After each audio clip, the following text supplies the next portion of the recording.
Merci Jean-Claude pour ta proposition de communication sur le profil et sur le plan horizontal. Alors si on regarde la cathédrale de face, la façade est absolument emblématique. Si on la regarde de profil, on a une idée de la profondeur et donc du volume.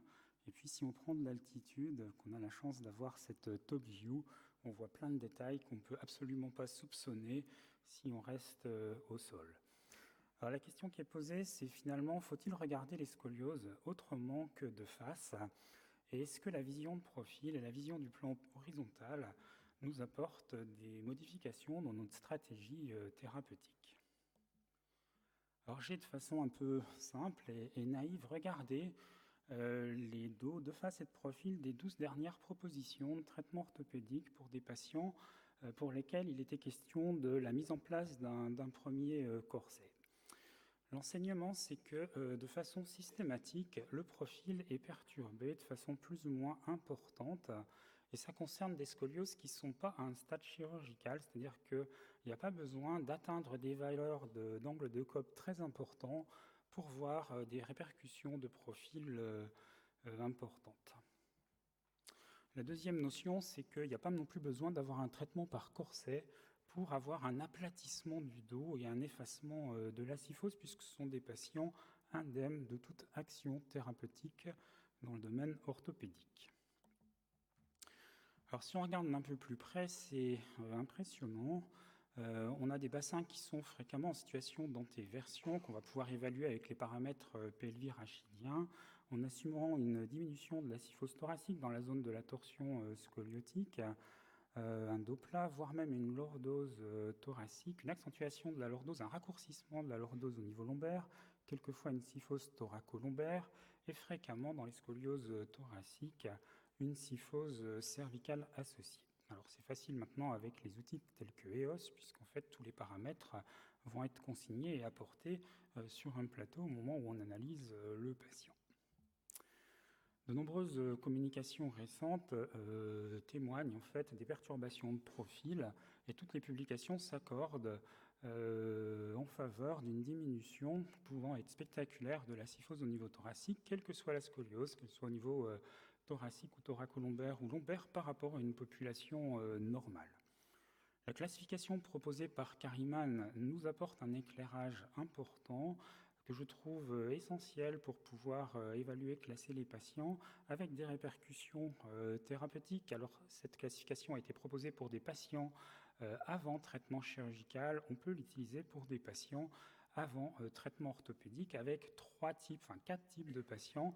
Profil non perturbé, type 2 avec une diminution de la kyphose, hypocyphose thoracique ou kyphose thoracolombaire avec hypocyphose thoracique, et grande lordose avec extension de la lordose au niveau thoracique inférieur et kyphose cervicothoracique.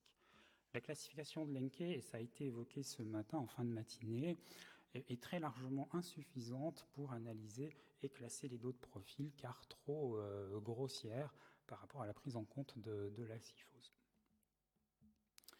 Exemple d'un patient avec un angle de Cobb important, mais qui reste quand même relativement modéré, et des répercussions de profil absolument considérables, puisqu'il n'y a plus de kyphose, autre qu'au niveau cervical et cervicothoracique, avec une lordose très importante dans la zone de la scoliose thoracique.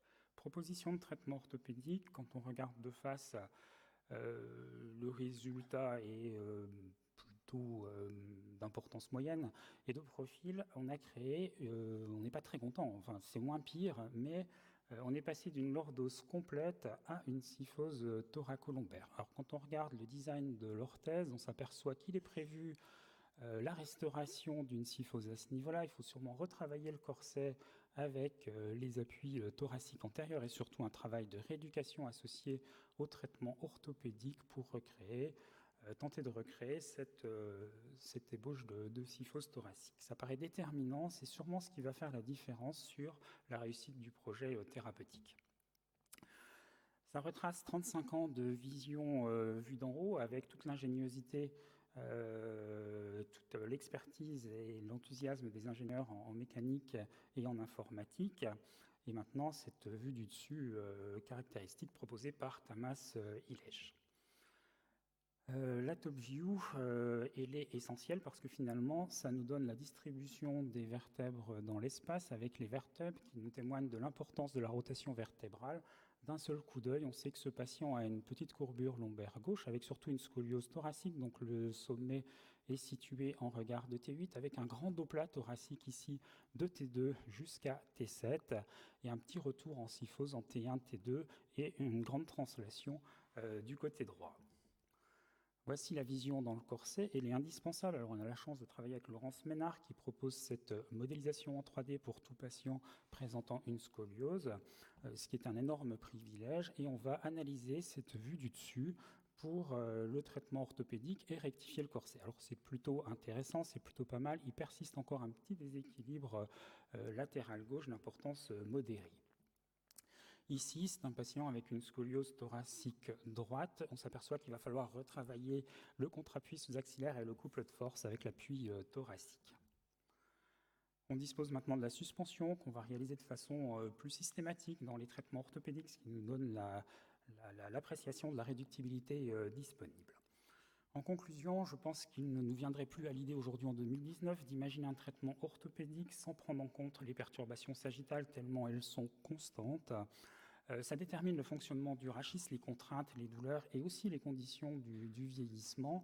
Ça mérite d'être évalué, mais je pense que si on améliore le profil dans l'orthèse, c'est quand même une plus-value et on a quand même plus de chances de réussir le défi thérapeutique. Le plan horizontal reste subtil, compliqué, il faut travailler.